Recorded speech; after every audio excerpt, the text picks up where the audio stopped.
गेली 20 वर्ष त्याही पूर्वी जवळजवळ 10-12 वर्ष म्हणजे 30 वर्षाचा कालखंड माझा एका पक्षाबरोबरती गेला। त्या ठिकाणी निष्ठेने काम केलं, पक्षाला यश मिळवून दिलं, 3-3 वेळा नगरपालिका मिळवून दिली आणि अहोरात्र संकट समय असेल किंवा चांगल्या वाईट घटनांमध्ये मी नागरिकांच्या बरोबर राहिलो। परंतु एखाद्या कार्यकर्त्याचं सुख आणि दुःख काही नेतृत्वांना त्याची कल्पना येत नाही, परंतु उपजत कार्यकर्ता आणि पक्षाला बळ देणारा कार्यकर्ता याची दखल रवींद्र भाऊ चव्हाण यांच्यासारख्या नेत्यांनी या ठिकाणी घेतली आणि मला भारतीय जनता पक्षामध्ये प्रवेश दिला।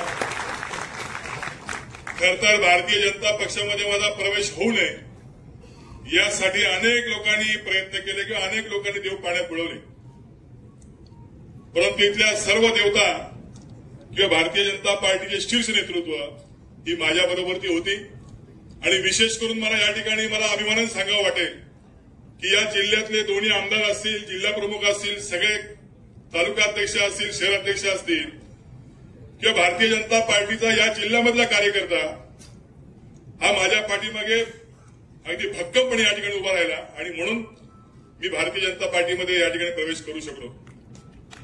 आदरणीय देवेंद्र भाऊंचं नेतृत्व या ठिकाणी आपल्याला आहे।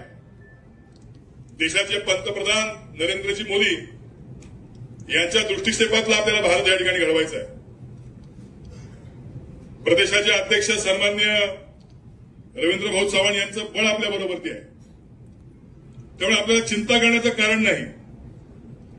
भारतीय जनता पक्षामध्ये आपण सर्व माझ्या सहकारी या ठिकाणी आल्यानंतर इथल्या नगर परिषदेचं, इथल्या विधानसभेचं एकंदरीत चित्र या ठिकाणी बदललेलं आहे आणि म्हणून चव्हाण साहेब तुम्हाला या ठिकाणी सांगतो की या जिल्ह्यामध्ये आपल्याला इथून पुढे प्रत्येक स्थानिक स्वराज्य संस्थेवरती प्रत्येक निवडणुकीमध्ये या ठिकाणी भारतीय जनता पक्षाचा झेंडा या ठिकाणी फडकलेला या ठिकाणी दिसेल असा शब्द मी तुम्हाला या ठिकाणी देतो।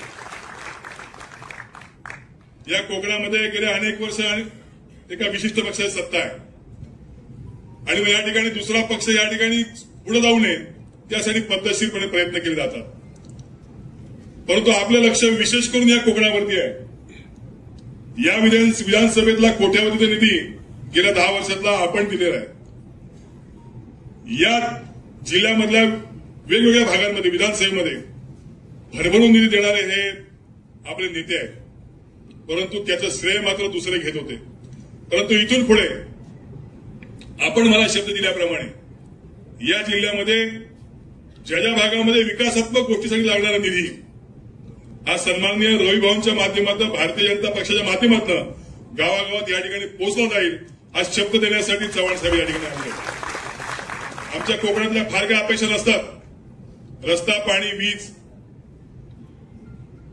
त्याचप्रमाणे आमच्या कोकणातल्या रवी भाऊ रोजगाराच्या देखील संधी या ठिकाणी आपल्याला उपलब्ध झाल्या पाहिजेत। या सगळ्या बाबीसाठी रवी भाऊ आपल्याला मार्गदर्शन करणार आहेत।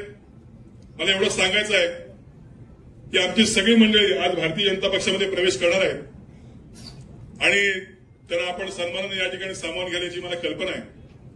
भविष्याच्या वाटचालीला आपण भक्कमपणे माझ्या पाठीमागे आणि माझ्या सहकार्यांच्या पाठीमागे उभं राहावं अशी एक विनंती आपल्याला करतो। आपला अधिक वेळ घेणार नाही, पण आपला आज आपल्या खेळसाठी तरी धावता दौरा दिलेला आहे, आचारसंहिता लागलेली आहे आणि मी रवी भाऊंना सांगणार आहे की हा खेड नगरपालिकेवरचा भारतीय जनता पार्टीचा झेंडा आपल्या हाती फिरवण्यासाठी या ठिकाणी यायचा आहे।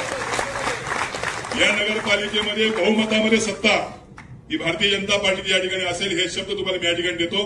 आपला अधिक वेळ घेत नाही, मी आपण एवढ्या व्यस्त कार्यक्रमातून वेळापत्रकातून या ठिकाणी आलात त्याबद्दल मी आपल्याला मनापासून आभार मानतो आणि या ठिकाणी थांबतो। धन्यवाद। जय हिंद, जय महाराष्ट्र।